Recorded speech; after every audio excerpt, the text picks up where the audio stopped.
Welcome to Livi Maths. இன்னைக்கு example 1.18 வந்து பார்க்க போகிறோம். கொஷினில் வந்து என்ன கொடுத்துருக்காங்க அப்படின்னா, one roll of ribbon is 18 into 3/4 metre long. Sankari has 4 full rolls and 1/3 of another roll. How many meters of ribbon does Sankari have in total?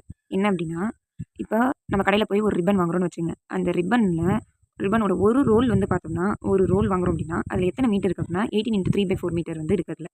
Sankari அப்படிங்கிற ஒரு பொண்ணு கையில் வந்து பார்த்தோம்னா மொத்தம் 4 ரோலும் அதுக்கப்புறம் ஒரு 1/3 ரோலும் வந்து இருக்குது. அப்போ மொத்தமாக சங்கரி கையில் எவ்வளோ ரிப்பன் இருக்கும் அப்படிங்கிறது தான் கொஸ்டின். ஓகேவா?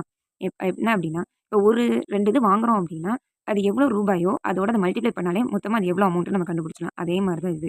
அவங்க எவ்வளோ கையில் வச்சுருக்காங்களோ அதோட ஒரு ரோலோட ரிப்பன் எவ்வளோ மீட்டரோ அதை மல்டிப்ளை பண்ணாலே போதும், நம்ம ஈஸியாக கண்டுபிடிச்சலாம். சரியா? அப்போ number of metres of ribbon Sankari has in total. அப்போ மொத்தமாக எத்தனை மீட்டர் சங்கரிட்ட இருக்குது அப்படின்னு கண்டுபிடிக்கணும் அப்படின்னா, ஒரு ரோல் ஆஃப் ரிப்பனோடது எத்தனை மீட்டர் இருக்குது 18 into 3/4.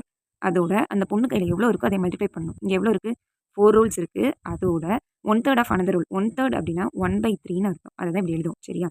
1/3 அப்படின்னா 1/3ன்னு எழுதும். இப்போ 4 ஃபுல் ரோலும் 1/3 ரோலும் அவங்கள்ட்ட இருக்குது. ஒரு ரோலோட மீட்டர் வந்து மொத்தம் 18 into 3/4 இருக்குது. இப்போ இது ரெண்டையும் மல்டிப்ளை பண்ணலாமா? ஃபஸ்ட்டு மிக்ஸ்டு ஃப்ராக்ஷனில் இருக்கிறத மாற்றணும். இப்போ 18 into 4 என்ன 72. 72 + 3 75 divided by 4 into 4 3s are 12. 12 + 1 13. 13 divided by 3. ஓகேவா? இப்போ ஏதாவது கேன்சல் பண்ண முடியுதான்னு நம்ம பார்க்கணும் டேபிளில். இது 3 டேபிளில் கேன்சல் பண்ணலாமா? 3 1s are 3.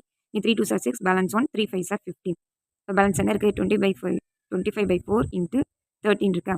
25 into 13 மல்டிப்ளை பண்ணோம் அப்படின்னா நமக்கு என்ன கிடைக்கும் 325 divided by 4ன்னு கிடச்சிடும். அப்படி டினாமினேட்டர் உள்ள அப்படியே தான் இருக்குது. இப்போ என்ன பண்ணலாம், அதை டிவைட் பண்ணி கொடுக்கலாமா? 325 4 4 8s are என்ன வரும் 32வா?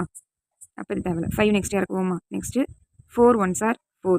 பேலன்ஸ் என்ன வரும் 1. அப்போ 81 into 1/4 மீட்டர் அந்த பொண்ணு கையில் இருக்கும் அப்படின்னு கண்டுபிடிச்சிட்டோம். அவ்வளோதான், சிம்பிள். கொஸ்டினை நம்ம ஒழுங்காக வாசிட்டாலே போதும், ஆன்சர் ஈஸியாக போட்டலாம். எப்போவுமே கொஸ்டின்லேயே தான் ஆன்சர் இருக்கும். அந்த பொண்ணுகிட்ட ஒரு ரோல் ஒரு கடையில் போய் வாங்குகிறோம். அந்த கடையில் வாங்குறப்ப ஒரு ரிப்பனில் எவ்வளோ ரோல் இருக்குன்னா எத்தனை மீட்டர் இருக்குன்னா 18 into 3/4 மீட்டர் வந்துருக்கு. அந்த பொண்ணு கையில் 4 ரோலும் அதோட 1/3 ஆஃப் அனதர் ரோலும் இருக்குது. சரியா? மொத்தமாக 4 ரோல் மொத்தமாக இருக்குது. இன்னொரு ரோலில் 1/3 மட்டும்தான் இருக்குது. அப்போ அந்த பொண்ணு கையில் மொத்தமாக எவ்வளோ இருக்குன்னு தான் கண்டுபிடிக்கணும். அந்த பொண்ணு கையில் எவ்வளோ இருக்கோ அதோட ஒரு மீட்டர் ஒரு ரோலில் எத்தனை மீட்டர் வருதோ அதை மல்டிப்ளை பண்ணால் போதும், ஈஸியாக நம்ம கண்டுபிடிச்சிடலாம் மொத்தமாக அந்த பொண்ணு கையில் எத்தனை இருக்குன்னு. இதே ஃபார்மேட் தான் எல்லாத்துக்குமே வரும்.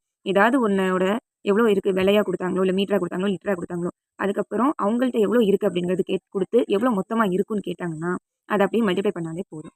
புரிஞ்சிருக்கும்னு நினைக்கிறேன். நம்ம சேனலை லைக் பண்ணுங்கள், சப்ஸ்கிரைப் பண்ணுங்கள், மறக்காமல் பெல் ஐக்கானை ப்ரெஸ் பண்ணிடுங்க.